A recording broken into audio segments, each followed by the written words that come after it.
Yes, kona ya michezo ndani ya Balabala TV. Leo nipo na Fred Allen Mtingala, ni mchambuzi wa masuala ya soka, anaofuatilia mpira kweli kweli. Bana Fred, kwema? Ya, kwema kabisa. Bana, jana tumeshuhudia mguu wa pili, raundi ni fainali ya CAF Confederation katika historia kwa mara ya kwanza. Simba walienda ugenini wakapoteza kwa mabao mawili, wamerudi pale Amani Complex, wamepambana, wamesikiliza kile ambacho aliweza kuambia kocha Fadlu akiwa mazoezini, lakini tunaona malengo alikuwa nayo, lakini hatima haikuwa kwao. Sasa Simba wametoka kutoa sare na kwenye aggregate wamepoteza mchezo huo, hatimaye RS Berkane wamechukua fainali.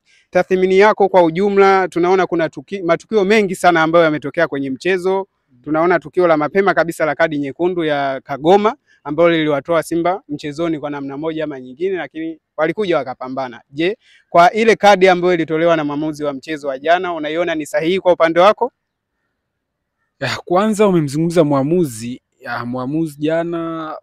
Kwa upande wangu, ule mwamuzi kutokea Mauritania alikuwa na makosa mengi sana ambayo pengine ndio ambayo yameubadilisha mchezo, lakini hayo maamuzi ya referee sio garantia ama sio sababu ya kusema kwamba ndio yamepelekea Simba kupoteza mchezo. Mimi naamini ukiachana na makosa ya mwamuzi, zipo sababu zingine ambazo zimechangia kuamua mchezo wa jana. Kwanza tusiusahau ubora wa RS Berkane pamoja na maamuzi ya mwamuzi, lakini ubora wa RS Berkane tusiuache nyuma. Back to your question, of course red card ya Yusuf Kagoma, to me it was clear red card. Kitu pekee ambacho nadhani watu wengi walikitarajia kutoka kwa mwamuzi ni busara, na kuna kitu kimoja nadhani watu wengi wanashindwa kuelewa. Busara ni nature ya mtu, yani kwamba ni nature ya mtu kama kwenye maisha ya kawaida, kwamba kuna mtu nature tu anakuwa na busara na mwingine hana busara. Kwa hiyo kitu ambacho watu walikuwa wanakitegemea pale ni busara za mwamuzi. Pengine mwamuzi angeweza kuchagua kwenda kumpa onyo Yusuf Kagoma kwa sababu alishakuwa na yellow card. Angeweza kwenda kumpa onyo Yusuf Kagoma kwamba this is last warning, kwamba hili ni onyo la mwisho, ukifanya nyingine utapata red card. Ukiachana na makosa ambayo ameweza kuyaonesha mwamuzi wakati mchezo unaendelea, tunaweza tukawalaumu Simba kwenye upande upi? Labda kikosi ambacho kilikuwa kimeingia uwanjani kwa ajili ya mchezo, au approach ambayo aliingia nayo kocha Fadlu, tunaweza tukasema kwamba imeenda kuharibia Simba, kwa sababu tunaona mwanzoni aliingia na approach ya kuja kulinda lakini pia kushambulia, lakini alivyoona kama RS Berkane wapo kwa nia ya kutafuta goli la tatu, mabeki wa Simba wakaonekana wanarudi na kulinda sana mchezo kuliko kwenda kushambulia. Kwa hiyo tulaumu mbinu na mfumo ambao wameenda kutumia kocha Fadlu, au ni kikosi ambacho kilicheza nje na malengo ya kocha? Unajua mchezo wa fainali siku zote, yani mchezo wa fainali, wewe ukiwa mwalimu unatakiwa utambue kwamba yani approach yako, sabu yako moja ama maamuzi yako kwa moja linaweza likaamua mchezo mzima. Na ndio maana katika michezo ya fainali walimu huwa wanakuwa makini sana, kwa sababu mchezo wa fainali ni mchezo ambao urudiwi. Kwa mchezo wa jana ulikuwa umegawanyika kwa vipindi baada ya vipindi.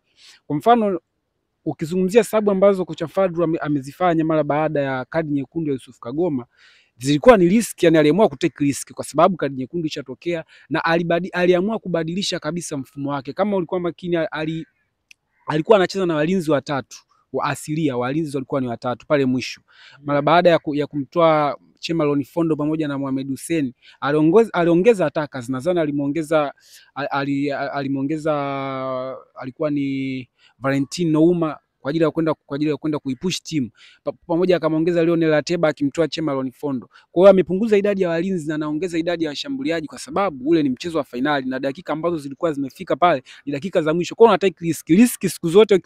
Ukiwa una take risk, tegemea matokeo mawili, kufanikiwa ama kushindwa, ambao ni hayo matokeo mawili lazima mojawapo litatokea. Na risk, yani kitu kikishaitwa risk, yani hatari siku zote, yani ukigawa katika asilimia, hatari huwa ina asilimia kubwa ya kutokea, kwa sababu yenyewe ishaitwa hatari. Yani kwenye hatari tegemea kushindwa, yani kushindwa huwa kuna asilimia 55 na kufanikiwa huwa kuna asilimia 45 ambazo zimesalia. Ndicho kitu alichokifanya kocha Fadlu, ameenda na walinzi watatu, ameongeza ataka, na ndicho kitu ambacho kimekuja kutokea mwisho wa mchezo. Idadi yao Simba ilikuwa ndogo katika kuzuia, kama ulifanikiwa ilikuwa ni 3 versus 3. Sasa kwenye uzuiaji, kwenye kanuni za mpira wa miguu, kwenye kuzuia hamtakiwi kuwa na namba hiyo mkiwa mnazuiani watu watatu. timu inayoshambulia ina watu watatu alafu na nyinyi ambao mnazuia mna watu watatu.